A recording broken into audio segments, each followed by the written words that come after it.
قل هو الله أحد والله الصمد لم يلد ولم يولد ولم يكن له كفوا اللهم صل على سيدنا محمد وعلى آل سيدنا محمد وبارك وسلم اللهم وصل الصواب ما أخرانا من كلامك الكريم وما صلينا على نبيك الكريم ما ذكرنا باسمك الله بأسمائك الحسنى إلى روح سيدنا وسندنا وحبيبنا وشفينا ونبينا ومولانا محمد صلى الله عليه وسلم ثم إلى جميع الأنبياء والمرسلين والصديقين والشهداء والصالحين خصوصا إلى روح غوث الثقلين حضرت شیخ عبد القادر الجیلانی رضی اللہ تعالیٰ عنہ ثم إلى روح خواجہ خواجہ معین الدین چشتی رضی اللہ تعالیٰ عنہ ثم إلى روح قادر ولی شاہ الحمید گنج سوائی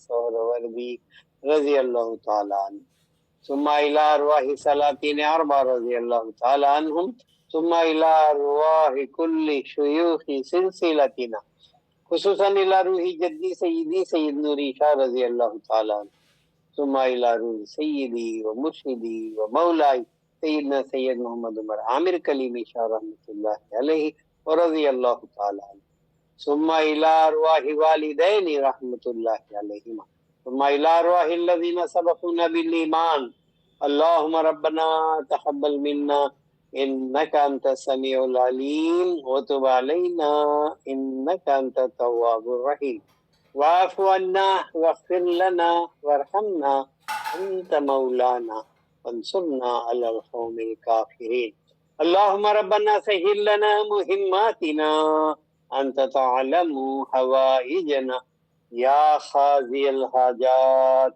اللهم انصر من نصرنا اللهم اغفر من خذلنا اللهم استرنا بسترك الجميل اللهم سخر لأعدائك كما سخرت الريح لسليمان بن داود عليهم السلام ولينهم كما لينت الحديد لداود عليه السلام وذللهم كما ذللت فرعون لموسى عليه السلام وخيرهم كما خيرت أبا جهل لمحمد عليه السلام بحق کاف یا عین صاد وبحق ها میم عین سین قاف ثم بكم عميا فهم لا يرجعون ثم بكم عميا فهم لا يعقلون ثم بكم عميا فهم لا يبصرون إياك نعبد وإياك نستعين فسيكفيكهم الله وهو السميع العليم والحمد لله رب